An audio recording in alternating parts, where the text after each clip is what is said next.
¿Qué tal? Buen día, Natalia, ¿cómo estás? Muy bien, un gusto escucharte. Muchas gracias por tu atención. No, por favor, ustedes por siempre por invitarme y charlar conmigo un rato. Martín, ¿qué podemos decir del comportamiento de este otoño-invierno que hemos tenido, que estamos teniendo más cálido? Bueno, sí, esto ya ustedes ya todo lo habrán podido no solo sentir, sino lo han podido ver y han visto también que hay un fenómeno global que ha sido, digamos, de una época cálida y muy calurosa en otras partes del mundo, por ejemplo en Europa, con olas de calor importantes. Ujú. Y hemos tenido también episodios de altas temperaturas inusuales para la época, desde finales de otoño y en la mayor parte del invierno. Y esto ha sido, digamos, se ha registrado en la mayoría del país, digamos, en gran parte del país, sobre todo en la parte centro, desde el centro hacia el norte del país se ha verificado todas estas temperaturas que son anómalamente positivas para la época. Y bueno, y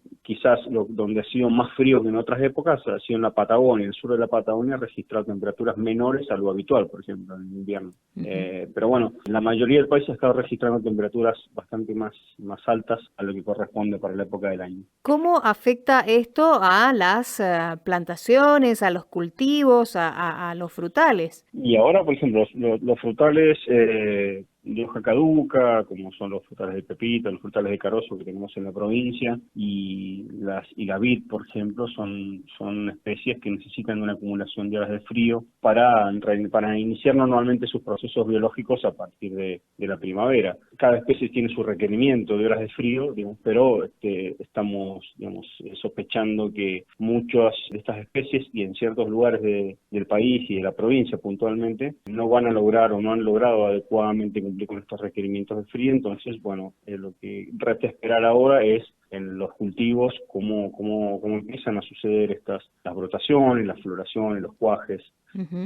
si se retrasan o se adelantan, o si son parejos o no son parejos. En muchos casos, cuando hay falta de horas de frío, el problema es que la brotación o la floración principalmente y los cuajes son muy desparejos. Entonces puede haber problemas de rendimiento, de calibres. Todo esto sumémosle a los episodios de viento sonda que han tenido, digamos, por una cuestión de altas temperaturas y de baja humedad y de violencia del viento, también ha repercutido en los cultivos. Así que será esperar ahora a ver cómo comienza, digamos, ¿no? Estamos con la expectativa de cómo será el comienzo de esta primavera para nuestros cultivos. Claro, y también, Martín, destacar, ¿no? Que hace algún tiempo ya es como más seguidito, podemos decir, los vientos sondas aquí en la provincia de Mendoza. Claro, ya se pronosticaban desde los centros de investigación, por ejemplo, de CONICET, ya preveían que iba a ser una temporada que iba a aportar episodios de nevadas bastante intensos, quizás no con una acumulación maravillosa, digamos, o volver a lo que teníamos antes, digamos, como episodios normales de hace más de 15 años atrás, pero sí con episodios importantes de nevadas, y todos esos episodios importantes de nevadas traen consigo el viento sonda, digamos, ¿no? Entonces, porque ese es viento que viene húmedo desde el Pacífico, descarga toda esa humedad en la cordillera, toda esa nieve en la cordillera, y después la tenemos aquí presente como viento sonda. Entonces, Ujú. se esperaba que podía ser una temporada con mayor frecuencia de vientos sondas. Lo que uno no puede predecir con los vientos sonda es, digamos, la intensidad o la violencia, digamos, ¿no? de los vientos sonda. Pero bueno, hemos tenido episodios importantes, se ha dado mucho, el impacto se está porque lo hemos sentido mucho aquí en lo urbano, como el último viento sonda que tuvo gran repercusión, sobre todo en departamentos como Luján o como Godoy Cruz. Claro. ¿Y qué le provoca el sonda, digamos, a la planta? En esta época invernal no demasiado, en cuanto a que no estamos en época de floración, entonces no tenemos problema que se seque tanto, que se reseque tanto las flores, o que tengamos pérdida de flores y pérdida de producción por consiguiente. Ujú. Pero sí puede haber afectado mecánicamente, digamos, ramas que se pueden haber roto, yemas que se pueden haber roto, yemas invernales, que son las que nosotros esperamos de ahí tener producción, y que se pueden haber perdido por una cuestión física del viento, ¿no? Entonces, bueno, por eso hay que ver qué dejó, digamos, esta poca acumulación de frío y sumado al viento sonda, a ver qué efectos ha tenido para cuando tengamos que tener los primeros, esta primavera en nuestros cultivos. Ujú. Martín, todo esto del cambio climático, de la sequía, también de las altas temperaturas, se viene hablando ya desde hace algunos años. Se viene Sí. también, tengo entendido, trabajando quizás en nuevas variedades, variedades que se vayan adaptando, ¿no? A lo que son, bueno, los distintos fenómenos que van ocurriendo. ¿Cómo estamos? Vos que estás en el ambiente, digamos, ¿qué nos podés contar?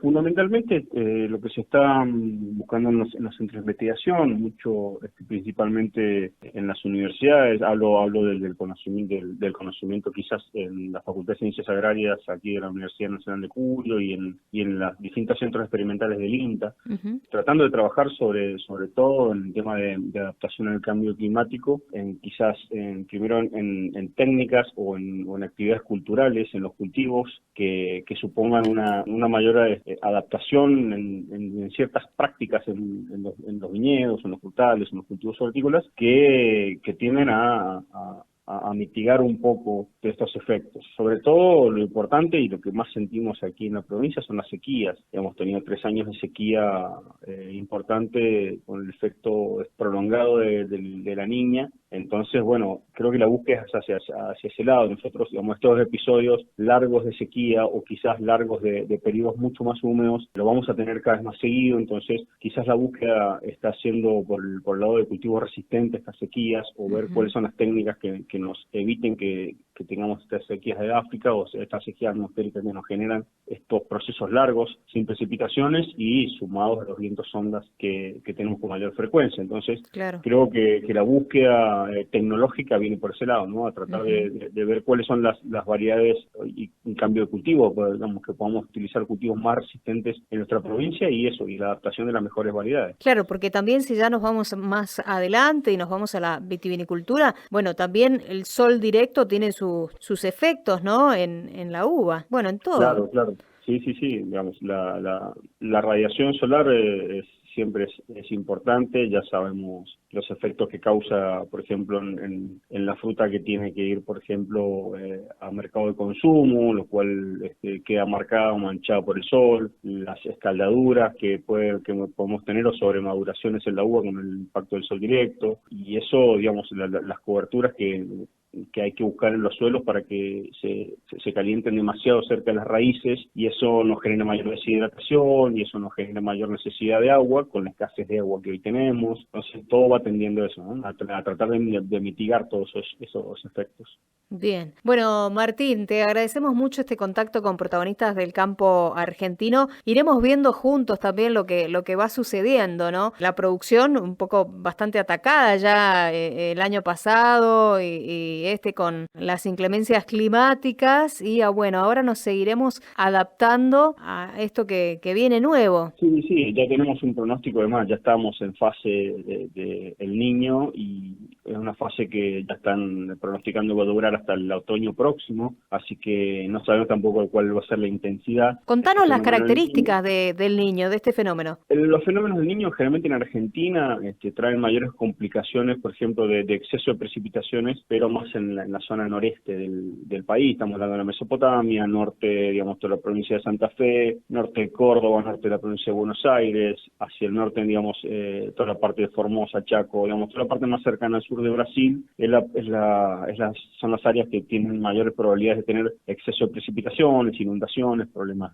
ahí para la agricultura y la ganadería. En Mendoza no está tan ligado tan directamente a procesos de exceso de precipitaciones. Hay años en que sí lo ha ocurrido, por ejemplo en 2015 tuvimos un año donde teníamos el efecto del Niño muy intenso y hubo problemas muy graves con las precipitaciones en la provincia, pero generalmente estas son, digamos, las características para Sudamérica, para el Cono Sur. Es esto, es una época que viene cargada con muchas precipitaciones, con mayor humedad atmosférica y en algunos casos también con mayor temperatura del aire. Entonces, eso es lo que se puede llegar a esperar. No siempre ocurre, pero podemos llegar a tener mayor cantidad de precipitaciones y una temperatura un poco más elevada para la época más de nuestro verano, ¿no? Y eso también puede conllevar a nuevas enfermedades. Por supuesto, siempre cuando tenemos nosotros veranos húmedos es de esperar las enfermedades criptogámicas, estas producidas por los hongos patógenos. Entonces, va a ser un verano para estar atento, digamos, ¿no? Y hacer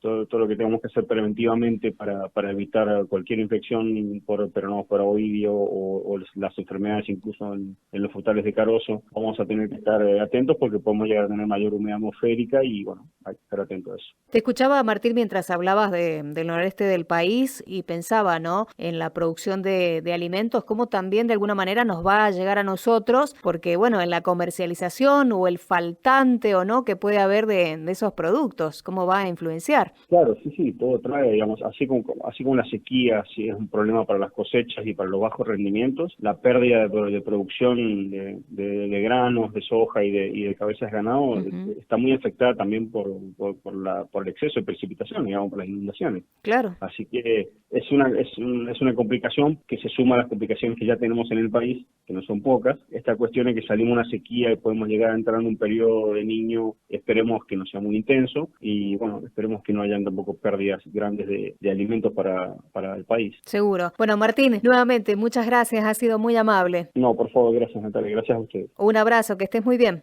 Gracias, hasta luego. Hasta luego. Estábamos dialogando con el ingeniero agrónomo Martín Cabañaro, que es integrante de la Cátedra de Meteorología Agrícola de la Facultad de Ciencias Agrarias de la UNCUYO. Protagonistas del campo argentino.